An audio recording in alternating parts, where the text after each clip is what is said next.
பவுலில் பார்த்தீங்கன்னா 100 கிராம் வந்து சாஃப்ட் பட்டர் இருக்குது, அன்சால்டட் பட்டர் வந்து வச்சுருக்கேன். இதில் வந்து நம்ம சுகரை வந்து ஆட் பண்ண போகிறோம். ஸோ நல்ல சாஃப்டாக இருக்குது. நான் கொஞ்ச நேரத்துக்கு முன்னாடி இதை வெளியே எடுத்து வச்சு இப்போ வந்து இதில் சுகர் ஆட் பண்ணிடலாம். 1/2 கப் சாதா சுகர், அதுக்கப்புறம் 1/2 கப் வந்து ப்ரௌன் சுகர். ப்ரௌன் சுகருங்கிறது வந்து வெல்லம், உங்களுக்கு வந்து கடையில் இந்த மாதிரி பவுடர்டாக கிடைக்கும். அதையும் ஆட் பண்ணிவிட்டு vanilla essence 1 teaspoon vanilla essence, இதையும் போட்டு நல்ல க்ரீமி ஆகிற வரைக்கும் மிக்ஸ் பண்ணிடலாம். இப்போ வந்து ஒரு எக்கு போட்டுட்டு நல்லா அதை க்ரீமியாக மிக்ஸ் பண்ணணும். இந்த எக்கு போட்ட உடனே உங்களுக்கு வந்து அந்த பட்டர்லாம் நல்லா ஃப்ளஃபியாகிடும்.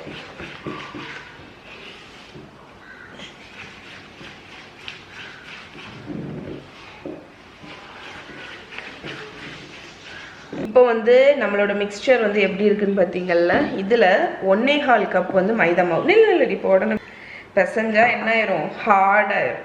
அதுக்கப்புறம் 1/2 டீஸ்பூன் வந்து பேக்கிங் சோடா தேவை. இது வந்து 1 டீஸ்பூன் மெஷர், அதனால 1/2 டீஸ்பூன் பேக்கிங் சோடா. இப்போ உப்பு எடுத்துகிட்டு வந்துடுறேன். அதுக்கப்புறம் 1 டீஸ்பூன் சால்ட்டு தேவை. 1 கப் அளவு போதும்.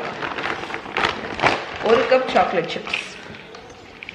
சாக்லேட் சிப்ஸ் குக்கீஸ்னாலே நிறைய சாக்லேட் சிப்ஸ் இருக்கும். ஓகே, நம்மளோட குக்கி டோ ரெடி. இதை ஓரத்தில் வச்சிடலாம். கொஞ்சம் ஸ்டிக்கியாக தான் இருக்கும், பட் அது ஓகே தான், ஏன்னா அப்போ தான் ஸ்ப்ரெட் ஆகும். ஒரு ஐஸ்கிரீம் ஸ்கூப் மாதிரி ஒரு ஸ்கூப் எடுத்துக்கோங்க. இதில் இருந்து நம்ம வந்து 1 ஸ்கூப், அது வந்து ஈவனாக இருக்கும். ஓகே, இது வந்து நல்ல பெரிய சைஸ் குக்கி தான். வேணுமா இன்னும் எடுத்துடணுமா? இந்த வரேன். ஸோ 1 ஸ்கூப் வந்து வச்சுருங்க. இது வந்து இந்த குக்கி வந்து நல்லா ஸ்ப்ரெட் ஆகும், அதனால நீங்கள் ஸ்பேஸ் விட்டு தான் வைக்கணும். இந்த ஐஸ்கிரீம் ஸ்கூப் வச்சு வைக்கும்போது ஒவ்வொரு குக்கியும் உங்களுக்கு வந்து ஈவனான ஷேப்பில் இருக்கும். இன்னி வந்து ஒரு 3 அணம். இப்போ இதை வந்து 180 டிகிரி செல்சியஸ் அவன் ப்ரீ ஹீட் பண்ணியிருக்கேன். அதில் வச்சு 12 to 15 மினிட்ஸ் பேக் பண்ணி எடுத்து. ஆப்ஷனல் ஸ்டெப் என்னன்னு பார்த்தீங்கன்னா, நீங்கள் வந்து இந்த குக்கீஸ்க்கு மேலே வந்து கொஞ்சம் சாக்லேட் சிப்ஸ் இப்படி டெக்கரேஷனுக்கு ஒரு 4-5 அணம் வைக்கலாம்.